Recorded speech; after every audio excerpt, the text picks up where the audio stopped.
Hello and welcome to $0 Productions Great Show Title Pending. Today we're going to have a cold opening. I open the bag and inside are whiskey stones and they're very cold. Cold opening.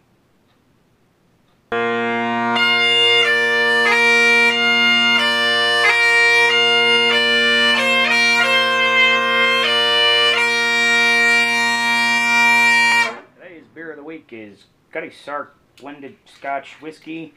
It's cheap and Scotch, and apparently it's going on the rocks today because I hardly ever break out my whiskey stones, and this Scotch is been in my cupboard for like years, so might as well get around to drinking it, and maybe it gets better with age.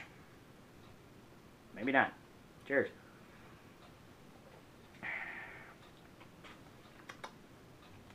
Drink. You forgot to, didn't you? Ha! I'm on to you.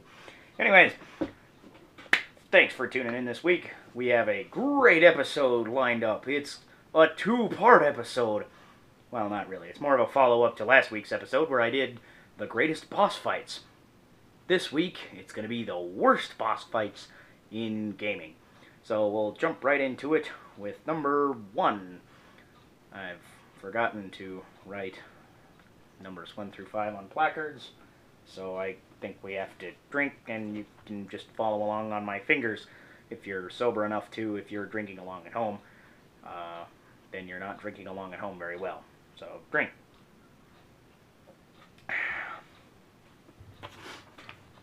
Did I say start at number 1? Why would we start at number 1? Count down to number 1. Drink again. We're off to a rocky start. Anyway, bad pun, drink. So, anyways, we're gonna just jump right into this thing. Number 5, worst boss of all time, is Gohma from the original Legend of Zelda. Now that's weird, me complaining about a Zelda game, but yeah, even back in the day, Gohma was just kind of a lousy boss. Like, its weak spot is right there, and there's an old man in the dungeon that you find Gohma in that tells you, shoot Gohma in the eye. I don't think he uses exactly those words. It's slightly cryptic, but it's pretty obvious that you need to go shoot Gohma in the eye. So, the guy even described, this is the whole boss fight. Your guy shoots 1 arrow, he shot 2 just to make sure, and then Gohma's dead. That's it. You just have to shoot it in the eye. And I don't know, it's like, I guess at the time that was the first time that it had really been done, having a giant weak spot, but even in the context of that game, it's just an underwhelming boss. It's like, I think that was the boss of like level 2 or 3, somewhere a few levels in, and after having fought the Aqua Mentis in level 1, and whatever else might have been before that, it's just such an underwhelming boss. You go in and you shoot it and you get your Triforce. Whoa. It's like, you could have put like 3 of them and it might have almost been a challenge. So, yeah. Suck it, Gohma. Alright, we're going to move on to number 4. Can you tell which one is the boss? Well, that's the problem with this boss. This boss is Anduin, the final boss of Skyrim, except for, you know, some of the DLC packs probably had other bosses, but point of the story is, this is supposed to be the climax of the game, and it's the thing you've been fighting the whole time. You fought like hundreds of dragons by the time you fight Anduin, or hundreds of dragons before the time you fight Anduin. I'm not even really sure. And it's the same thing that you've done 100 times. There's no differentiation. You yell at it, he lands, and you hit him 6 times with your greatsword, and he dies. That's terrible boss design. It's not even boss design. It's a regular fight that you have fought like tons of times. Like a random giant walking through the hills herding his mammoth is a more difficult fight than this boss.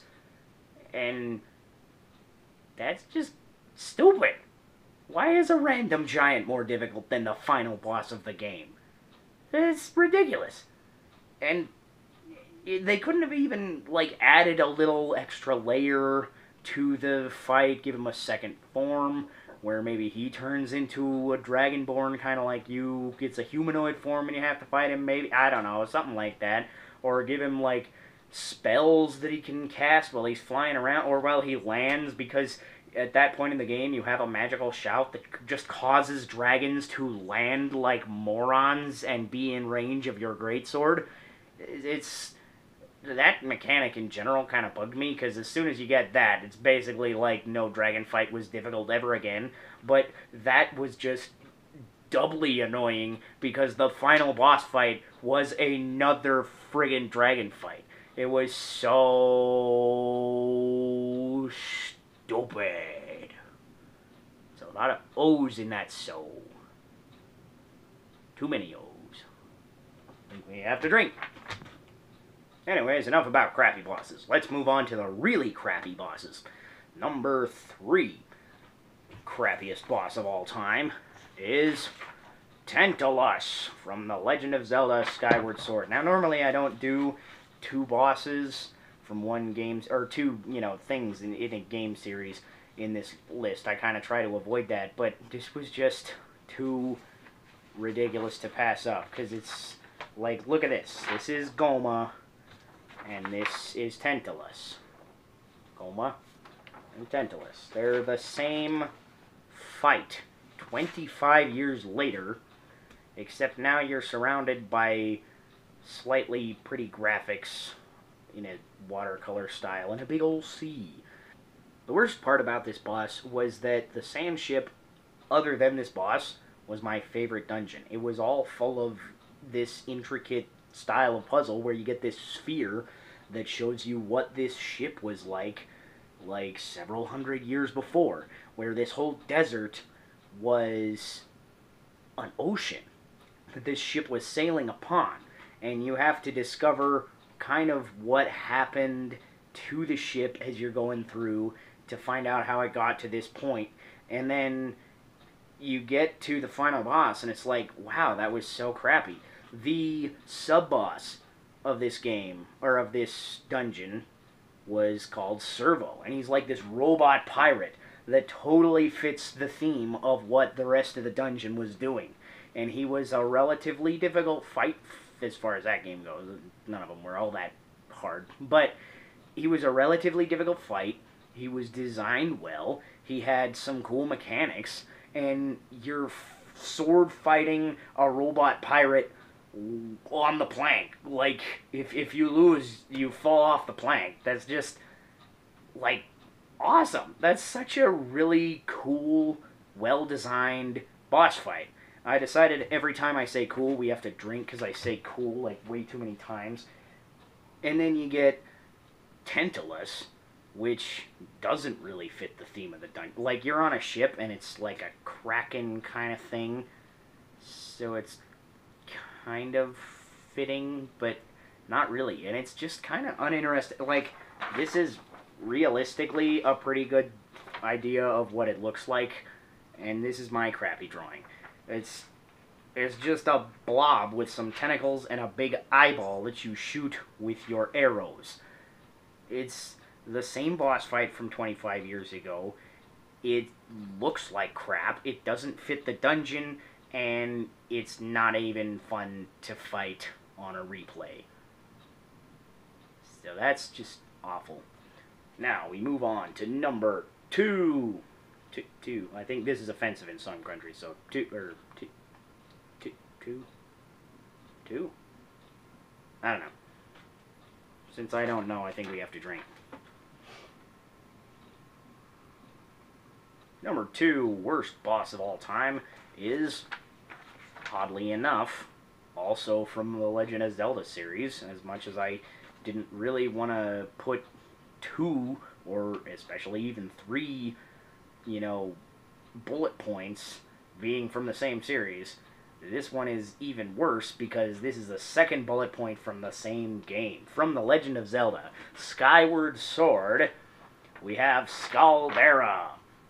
This giant rock monster thing with a giant eyeball. That's a problem right there, and it's on fire. So it's like the boss of the fire dungeon, pretty much, for those of you who haven't played Skyward Sword. And overall, that dungeon was pretty fun. It had some neat little puzzles. It wasn't very hard, but it was kind of a good introduction dungeon. It was one of the first few dungeons.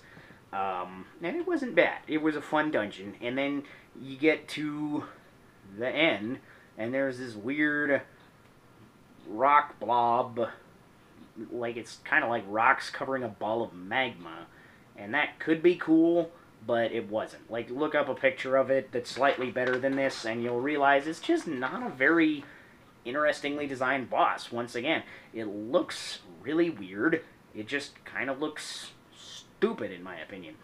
And the worst part about this boss is not the eyeball, because the eyeball has been used so many times in so many other games that eventually, it's going to be recursive. Okay, we'll forgive the eyeball, but it's still a copy of another boss from a Zelda game. King Dodongo from Zelda Ocarina of Time, if you remember, and if you don't remember, then you have to drink like 4 times, because how dare you forget anything about Ocarina of Time? You're probably a communist or something. But King Dodongo would inhale as though he was going to shoot out a big fireball, and then if you let him go too long, he would shoot out a big fireball.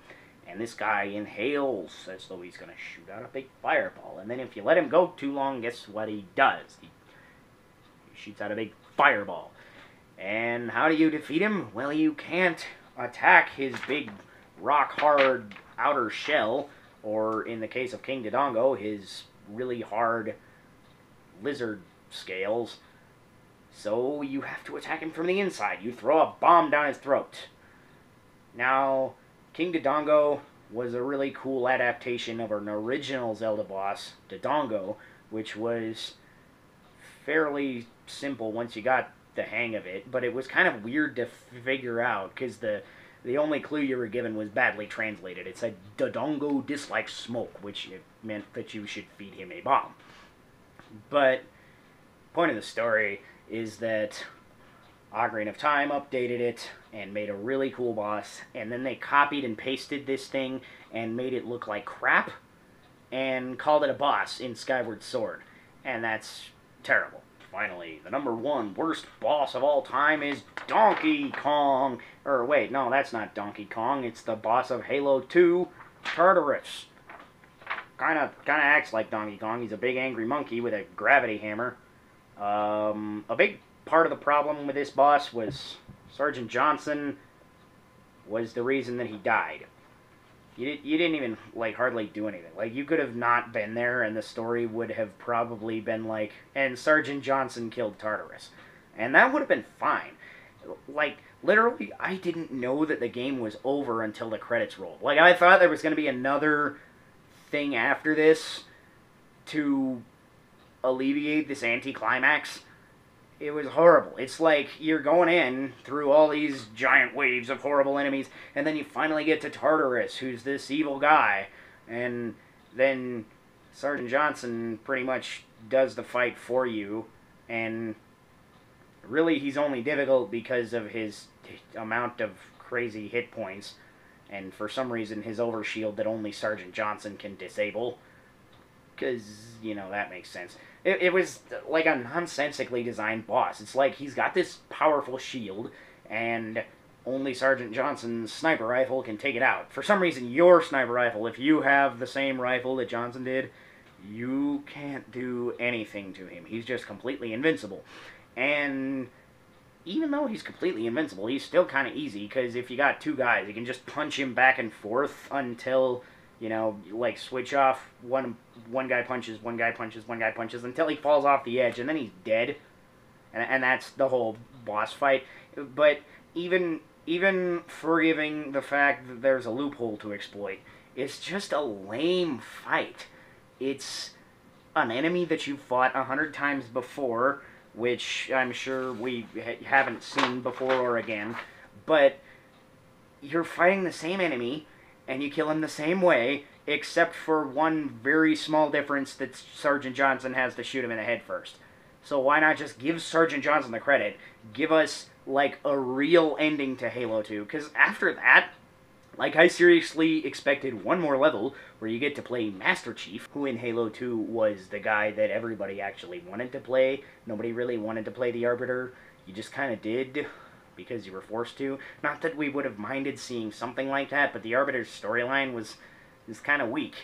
And they could have had this really epic capstone on the end of Halo 2, but somehow they decided to stretch that one level that would have probably taken 30 minutes to beat and stretched it into a whole game and called it Halo 3, and nothing made any sense. But there was another really cool Warthog battle at the end of Halo 3, which was better than the 4-hour storyline of Halo 2 in its entirety. So there's that. And that's the top 5 worst bosses in video games. So if you like my list, then put a like on there. Or if you don't like my list, then comment. Tell me why I'm completely incorrect. By all means, I'd love to discuss this entire thing with you. What are your favorite bosses? What are your least favorite bosses? You know, tell me stuff, and then we can keep the conversation rolling.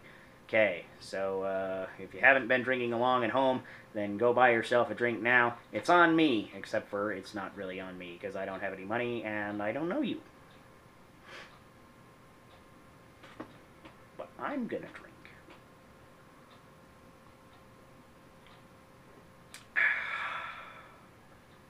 It's not very good scotch. Thanks for watching, guys. Be sure to check me out on Facebook and look up my crappy website. And most importantly, would you please share and comment? Because I'd really like this thing to be more of a conversation than just me blabbing about stuff. Alright, thanks, guys.